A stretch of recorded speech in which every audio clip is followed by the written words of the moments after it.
o recurso extraordinário 635-659, procedente de São Paulo, da relatoria do ministro Gilmar Mendes. Nas sessões que antecederam a data de hoje,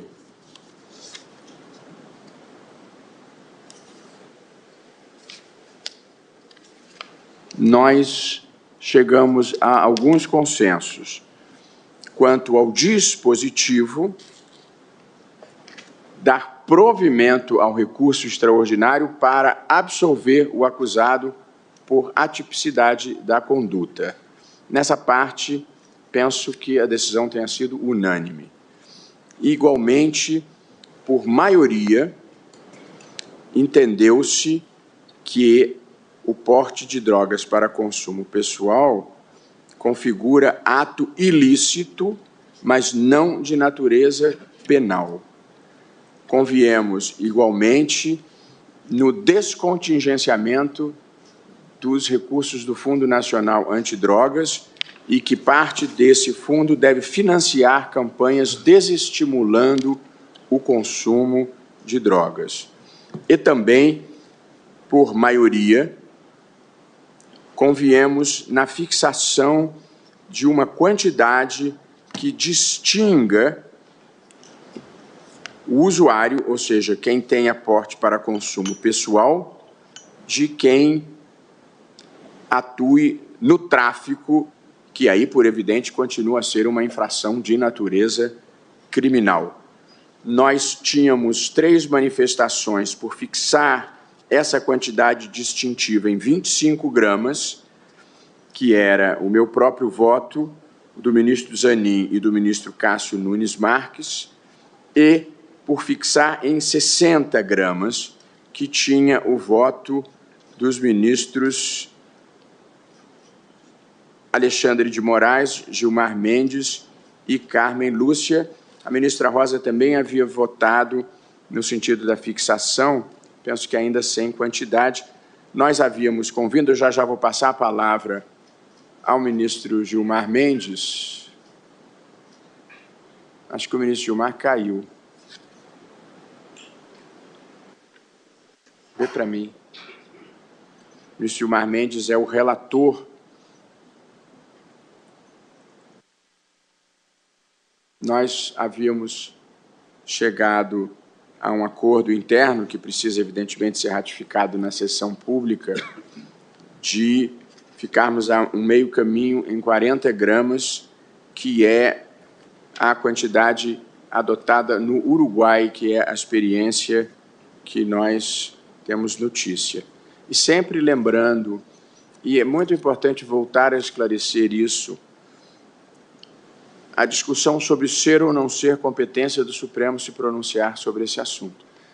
Quem recebe os habeas corpus que envolve as pessoas presas com drogas é o Supremo Tribunal Federal. E, portanto, nós precisamos ter um critério que oriente a nós mesmos em que situações se deve considerar tráfico e em que situação se deve considerar uso. Portanto, não existe matéria mais pertinente à atuação do Supremo do que essa, porque cabe ao Supremo manter ou não uma pessoa presa, como cabe aos juízes de primeiro grau. Portanto, essa é tipicamente uma matéria para o Poder Judiciário. Nós precisamos ter um critério para definir se a pessoa deve ficar presa ou não. Ou seja, se nós vamos produzir esse impacto dramático na vida de uma pessoa ou não.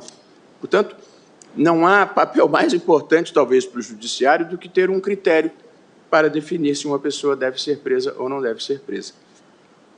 Nós aguardamos a reconexão do ministro Gilmar Mendes. Presidente, Vossa Excelência vai consignar uns votos vencidos também, né? Certamente. Certo. Certamente.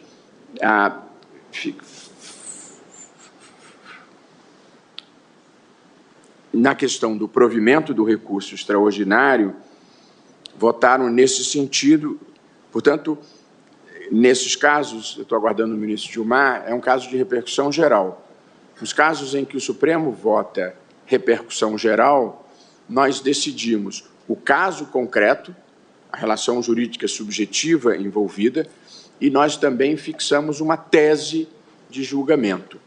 Portanto, na decisão do caso concreto, que envolvia um detento preso com cerca de 3 gramas de maconha, a maioria do tribunal entendeu que, em se tratando de porte para consumo pessoal, ele não deveria ser condenado. Portanto, a maioria do tribunal deu provimento ao recurso extraordinário do requerente para absolvê-lo por atipicidade da conduta, vencidos os ministros André Mendonça, Cássio Nunes Marques, ministro Zanin.